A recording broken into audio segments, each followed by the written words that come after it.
Mr. Secretary, when the Attorney General of the United States was here a couple of weeks ago, I asked him whether he was aware of the strategy of transnational criminal organizations to flood the border with migrants in a manner to overwhelm the Border Patrol so that then they could move drugs across the border. And he said he was aware of that strategy. Are you familiar with that strategy? Do you agree with the Attorney General? I am not aware of that as a strategy. I am certainly aware of the significant challenge. If you're not aware of the strategy, they move migrants and they move drugs for money, right? Yes, they do. The cartels and so the smuggling. what better way to move drugs into the United States than to overwhelm the Border Patrol with migrants and divert their attention from their drug interdiction responsibilities? Senator Cornyn, more than 90% of the fentanyl, or about 90% of the fentanyl that is brought into the United States. That's a totally made-up number. You had nearly 1 million people get away from Border Patrol, evade Border Patrol's detection and detention between 2022 and 2023. You have no idea how many of those people were carrying fentanyl or other drugs with them, do you? Senator, the expert view that I received is that approximately 90% of the fentanyl That's a totally made-up number, Mr. Secretary, and you know it. That's a totally made-up number. Senator, that the expert information that I received is that approximately 90% of the fentanyl is brought in through the ports of entry, through passenger vehicles, through trucks, and through pedestrians. Mr. Secretary, you understand that you have a credibility problem with the Congress and with the American people, don't you? I have unflinching confidence in the integrity of my conduct. No, I'm saying you have told us two patently inconsistent things. For example, you said we do have operational control of the border in 2022. You said the border is not in fact open. And then I think I heard you say here that no administration has ever had operational control of the border. Isn't that what you said? No. That is not what I said. That's not what you said. Well, May the record will reflect. May I clarify? With 4.8 million people coming to the border and being ushered into the interior of the United States, perhaps never to be identified or heard from again, and with 108,000 Americans dying of drug overdoses last year alone, with those drugs flooding across the border, you think everything is just hunky-dory. That is absolutely not true. Senator, no, I understand the gravity I understand your answer. You said it's not true, and I disagree with you. Senator, Last month, I went to Hayes Consolidated Independent School District in Kyle, Texas, and I met with Shannon and Darren McConville and Brandon Dunn and Janelle Rodriguez. The McConvilles lost their 17-year-old son, Kevin, to fentanyl poisoning. He had pizza for dinner and then came back down looking for a second helping, and none was left, his mom said. So she offered to make him a tuna fish sandwich, and instead he went upstairs and went to bed. And when they went to his bedroom the next morning to wake him up, he was dead because of fentanyl poisoning.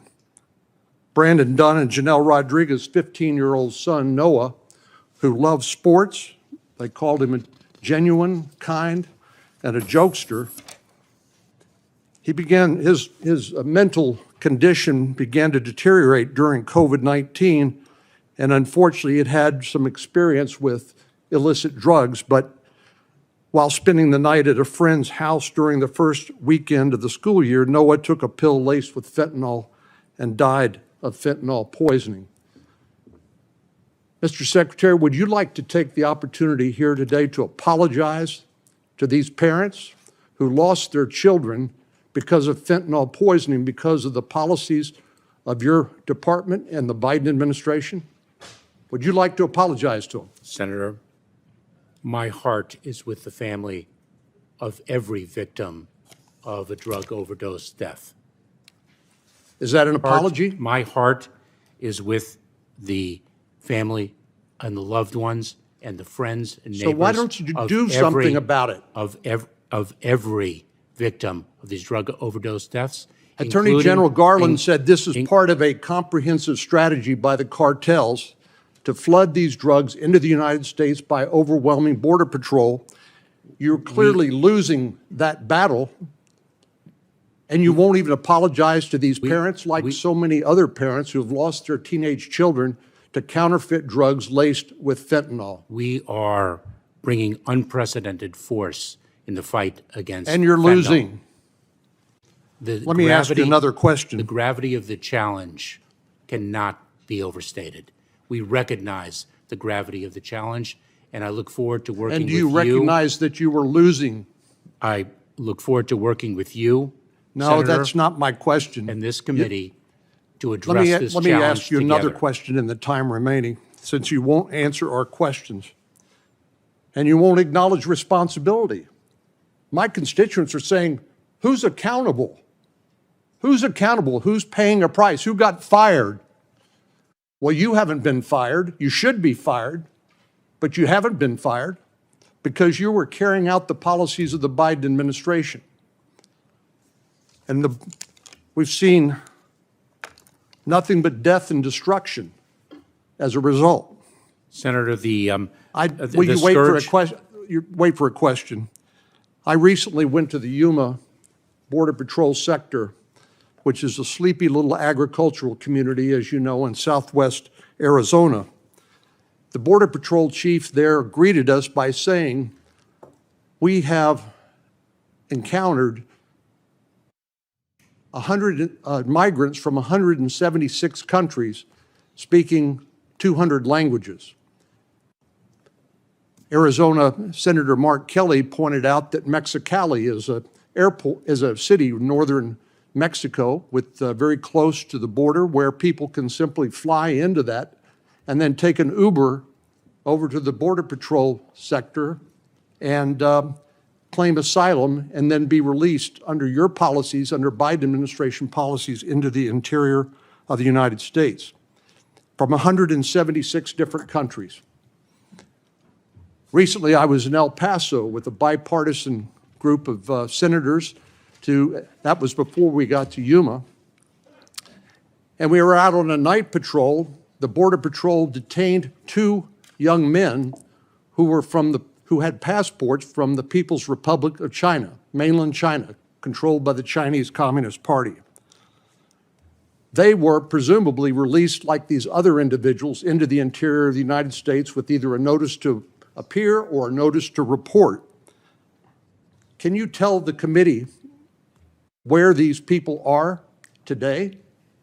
Can you assure us that these individuals are not in the United States to conduct espionage or other nefarious acts against the United States government? Can you reassure us of that? Senator, if an individual is deemed to present a threat to public safety or national security, Well, how that would you know? individual- How would that- you know? They show up that- with a passport and they claim a credible fear of persecution, and then under yours and the Biden administration policies, they're released into the interior of the country.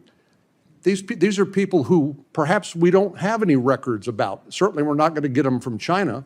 You know zero about them, and you know zero about the threat they pose to the United States and our national security. You can't tell us, can you, where the individuals are located who have been either paroled or released into the United States. You have no comprehensive list or ability to identify where those people are today, do you? Senator, let me again repeat that we screen and vet individuals. That's not my question. If we You're quite capable of evading the questions we're asking or diverting us to something else that's not what we asked. My question to you is, when somebody from the People's Republic of China shows up in El Paso, Texas, and then claims asylum and is released into the interior of the United States, do you know where they are and what they are up to? We very well can know where they are based upon. You can, do you?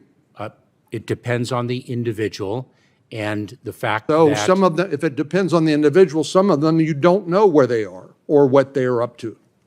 Is that right?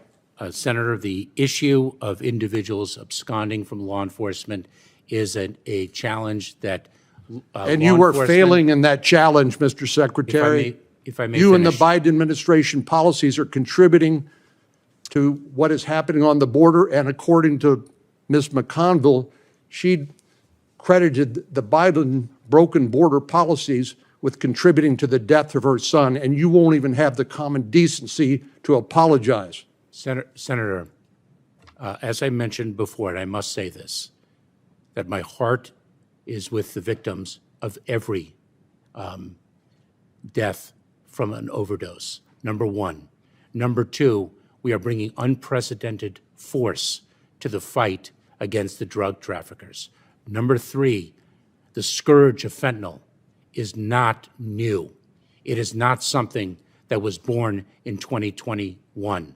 And I can provide you with the tens of thousands of deaths that preceded this administration. This is a challenge that we all have to come together to fight. You simply lost all credibility, Mr. Secretary.